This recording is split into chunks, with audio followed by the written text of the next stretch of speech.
I was making coffee when I heard my wife's voice from the living room. He still thinks I'm saving myself. Isn't that hilarious?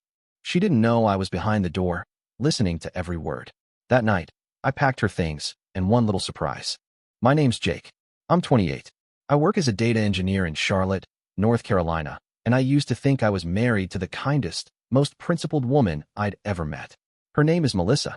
She's 26, finishing up law school, and we'd been together for a little over 4 years. Married for one. I met her in the quiet section of a university library. She had this calm presence, head down, focused, but the moment she looked up and smiled, I was done for. She told me early on that she believed in waiting until marriage. I wanted to be special, with someone I know is forever, she said. I respected that. I admired it, even. Maybe because I came from a similar place, strict upbringing, strong family values, old school kind of thinking. So I waited. We waited. Through law school, through the stress, through her moving in, through the engagement, through every frustrating night of wanting more intimacy and telling myself, this means she's serious, that she values love more than lust. I thought I was building something sacred, until last Friday morning. It was around 10:30 a.m., my day off. I was in the kitchen making coffee. Melissa had just finished a Zoom lecture and was in the living room, pacing around while talking on speakerphone. I wasn't eavesdropping. I wasn't trying to catch her in anything. I was just making coffee. But then I heard her laugh. It wasn't her normal laugh. It was louder, sharper, the kind of laugh that makes your ears perk up. And then I heard it, clear as day. He still thinks I'm saving myself. Isn't that hilarious? I froze. My hand was still on the coffee scoop. My body felt like it disconnected from my brain. No, seriously. He has no idea. Like, none. He thinks he's the first. Oh my God. It's so cute it's sad. She was laughing again. Whoever was on the other end, probably her friend Maya, was laughing too. I didn't hear the reply. My ears were burning. I was behind the kitchen door that opened into the hallway. From there, I could see her reflection in the microwave oven. She was pacing in her sweatpants, holding her phone like it was just another normal day. She kept going. It's been, 5 years? I needed something. That's what Ben was for. I mean, if Jake knew, he'd flip. But he won't. Because he's sweet. And loyal. And so predictable. Ben. Her study partner. The guy I made coffee for when he dropped by. The guy who helped her move when I had to work a double shift. The guy who always called her Mel, which no one else did. I gripped the counter. She didn't know I was right there. Listening to every word. Every syllable.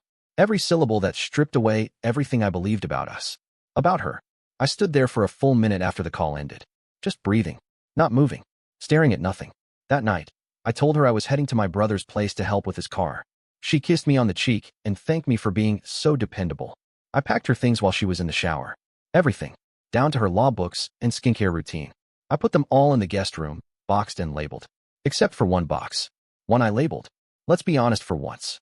Inside it, I left something I'd never thought I'd use. The box I left wasn't just a passive-aggressive gesture. It was a map of every lie she'd told, and every moment I hadn't let myself believe the truth. I'd always been the tech guy in our relationship. When we moved in together, I set up a full smart home system, voice-activated lights, climate control, security cameras.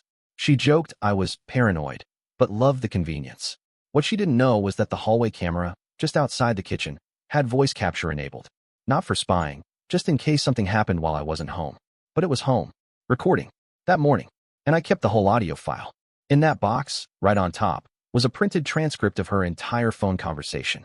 No highlights, no commentary, just her words, line by line, like courtroom evidence. Titled, Your Greatest Hits, Volume 1. Beneath that were screenshots, lots of them. Hotel reservations. Emails from her law school address to B. McAllister. Shared Dropbox folders with study materials that stopped updating months ago and were replaced by private picture links, many of which were set to private, but not private enough for me not to see when they were shared. I'd known something was wrong months before that call. Call it intuition. Or maybe I was just slowly waking up to the cracks. Like how she used to grab my hand at parties, and now barely stood beside me. Or how she always had a reason to crash at Maya's during finals, because it was quieter there, even though our apartment is on the top floor, with 0 neighbors. Or how, when I tried to talk to her about planning a family, she'd always laugh nervously and say, "We have time, don't worry." Back then, I thought she was just overwhelmed. Now, I think she was never planning for a future with me. She was biding time, waiting to finish school, waiting to see where things went with Ben. And I, like the fool I never thought I'd be, was the placeholder. The safe bet. The reliable guy who'd never cheat, never yell, never questioned too hard. I left a flash drive in the box too. It had the audio, the emails, a few photos, one spreadsheet I'd compiled with dates, messages, and a short note at the top. You said you wanted to be a lawyer. So here's your case file. I didn't take anything from her. No spiteful damage. No deleted accounts or destroyed property. Just the truth, organized and delivered with care. But here's where it gets interesting. While I was boxing her stuff, I found something I hadn't noticed before, a receipt, tucked between the pages of her old planner. Dated 6 weeks ago. It was for a diamond necklace. Engraved. To my real future. Not for me. Not for me. That detail cracked something inside me. Not because she bought something expensive, but because she was preparing a gift for someone else. A future she'd already envisioned without me. I put that receipt on top of the box. Taped it in with a yellow sticky note. Was this supposed to be my Christmas present? Then I went downstairs, tossed the keys into a padded envelope, and left it with the front desk. No confrontation. No goodbye. She came home that evening and saw her life in boxes. The ring was gone from the counter. The framed photo of our wedding, taken off the wall, left face down on her desk. And the one box labeled, "Let's be honest for once." That one, she opened first. I know she did, because she called me 13 times between 7:48 p.m. and midnight. No voicemails, just missed calls. And then, at 12:09 a.m., one text. "Jake, please, can we talk? It's not what you think." I didn't reply. I just stared at the phone and whispered to myself, "No, Melissa, it's exactly what I think." 2 days after I moved out, I got a call from the manager of our old storage unit. Apparently, Melissa was trying to access it and couldn't. I had changed the passcode. Her name was never on the lease, only mine. I thanked him for the heads up and told him I'd come by that weekend to clear it out.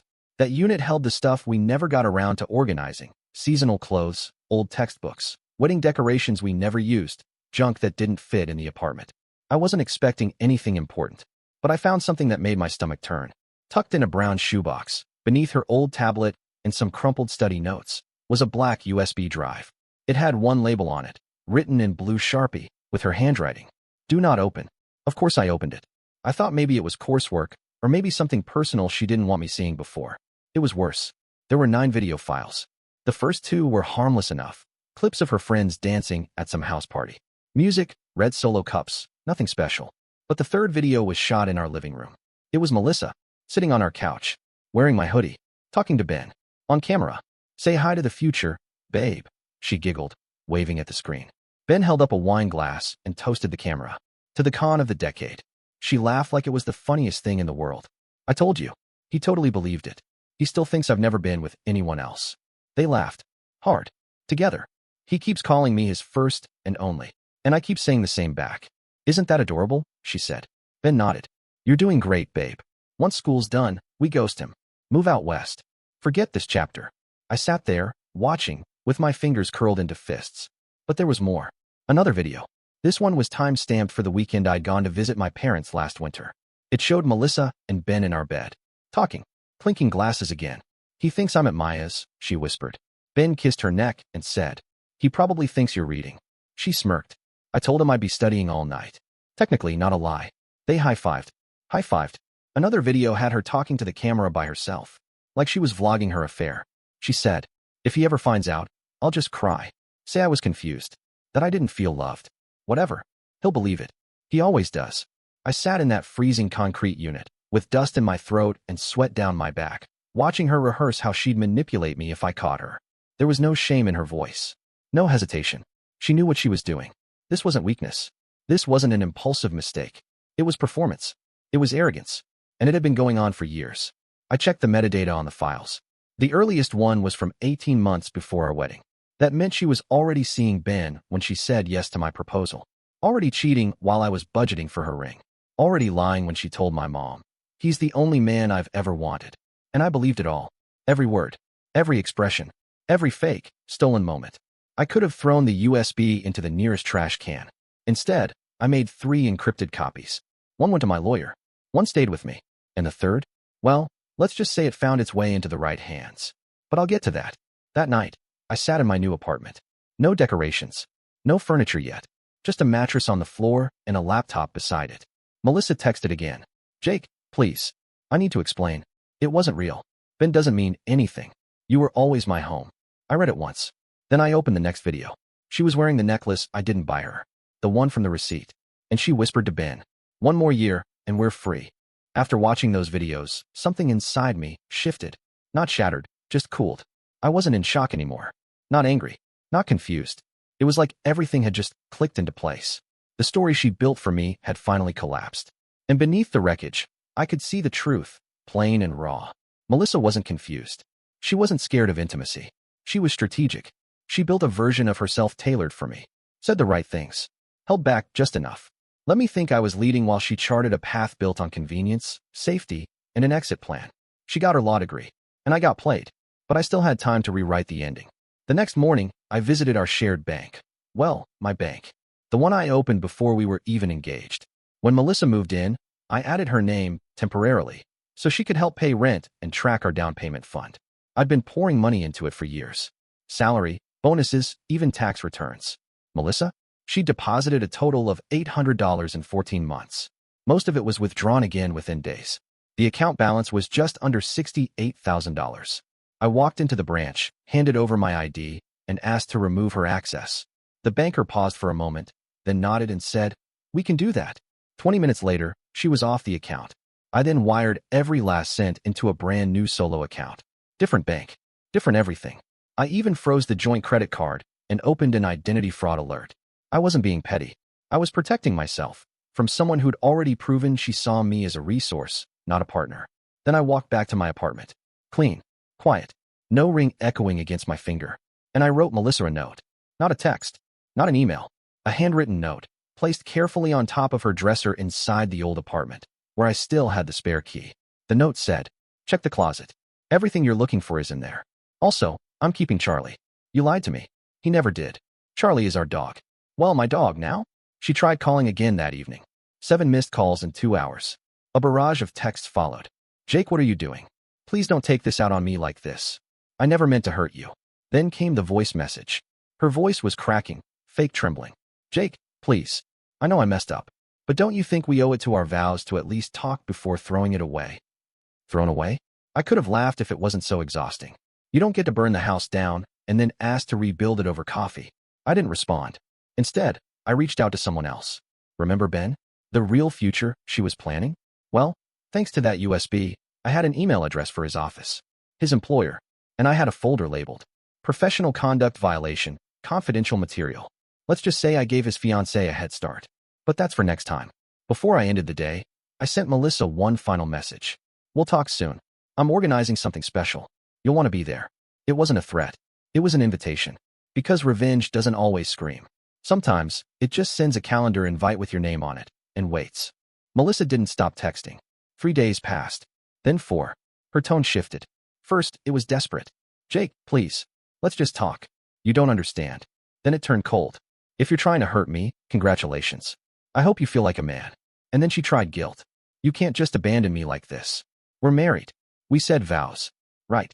The same vows she laughed about on video. So I sent her a simple message. "Dinner. Thursday. 7 p.m., La Cita Bistro. I'll book us a table." No emojis. No explanation. Just an address and a time. She said she'd be there. And she was. She walked in looking like someone who hadn't slept in a week. Makeup perfect, smile too rehearsed. Wearing the same red dress she wore on our 3rd anniversary, the night I told her I wanted to grow old with her. She spotted me across the room, raised her hand slightly. Then she froze. Because I wasn't sitting alone. There was someone else at the table. A woman. Brown hair tied back in a neat bun. Calm, composed, and very familiar. Ben's fiancée. Her name is Rachel. I had contacted her the same night I found the USB. Took screenshots. Wrote a long message. Attached 2 video clips. Nothing explicit, but enough. She responded the next day with one sentence. "Please tell me this is fake." It wasn't. And we both knew it. So we decided to meet. And then, together, we made a plan. When Melissa spotted her, she stopped in the middle of the restaurant. Just stalled. She looked at Rachel, then at me. Her eyes darted between us, calculating. She tried to recover. Walked over, forced a smile. "Jake, what is this?" I gestured to the empty seat across from us. "Dinner. You wanted to talk. So let's talk. All of us." She didn't sit. Rachel sipped her wine, looked up slowly and said, "Hi, Melissa. I love the necklace you gave Ben. Too bad he never wore it." Melissa's mouth opened, but no sound came out. She looked at me again, now flushed. "Jake, can we go somewhere private?" "No," I said. "You lied in private. You mocked me in private. So now you get the truth, in public." Rachel slid an envelope across the table. Here's the best part, she said. This isn't just a breakup. It's an exposure. See, Ben isn't just my fiancé, he's my co-partner at our firm. And I just forwarded everything to HR. Melissa's eyes widened. Wait, what are you? You thought you were building your future with him? I cut in. Turns out, you both burned it. Together. She looked like she'd been slapped. The waiter came by, breaking the tension. Are we ready to order? I smiled. Yes. 2 desserts, please. She won't be staying. Melissa stood there, speechless, swallowed once, then turned and walked straight out the door. Rachel watched her go, then looked back at me. She's going to implode. She already did, I said. This was just the echo. We didn't say much after that. Just ate, talked, laughed a little. 2 people who should have met under very different circumstances, but who found unexpected closure in each other. I didn't need to scream, or yell, or cause a scene. Sometimes the best revenge is letting people fall under the weight of their own lies, while you order dessert. A week passed after the dinner. I didn't hear from Melissa again. Not through text, not through calls, not even through the mutual friends who used to just check in. She vanished. Maybe out of shame, maybe out of damage control, or maybe because she finally realized the game was over, and she'd lost. I later heard from Rachel that Ben had been suspended from the firm pending internal investigation. She said his family lawyer father had to step in, and there was already talk of a quiet resignation. Apparently, HR found impropriety with a student relationship, and Melissa's law school got involved too. Turns out, when you use school equipment to store secret videos, that stuff doesn't just disappear.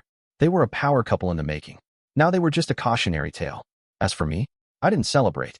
There were no parties, no moving on speeches, no Tinder rebounds. I went home.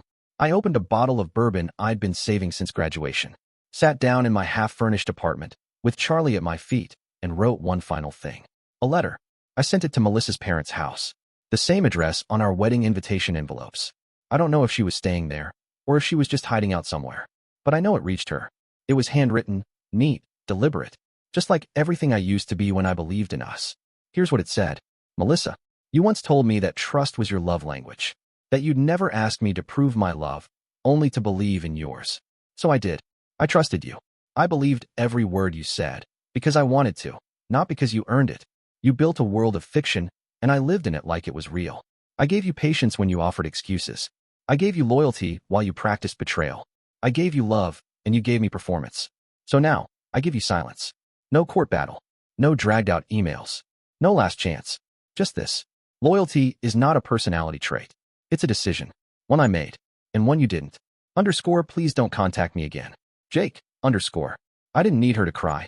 I didn't need her to say sorry. I just needed her to know. She didn't break me. She revealed herself. That's the thing about betrayal. It doesn't destroy the person being lied to.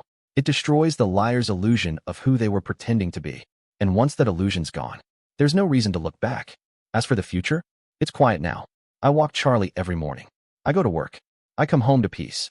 I'm not in a rush to date, but I know what I won't tolerate, what I won't excuse, what I'll never blindly believe again. I'm not angry anymore, but I'm not the man I used to be either. And thank God for that. And that's the story. If you're still here, that means you're one of us. So go ahead, hit that subscribe button. I drop new chaos every single day, and trust me, tomorrow's story, it's even worse than this one.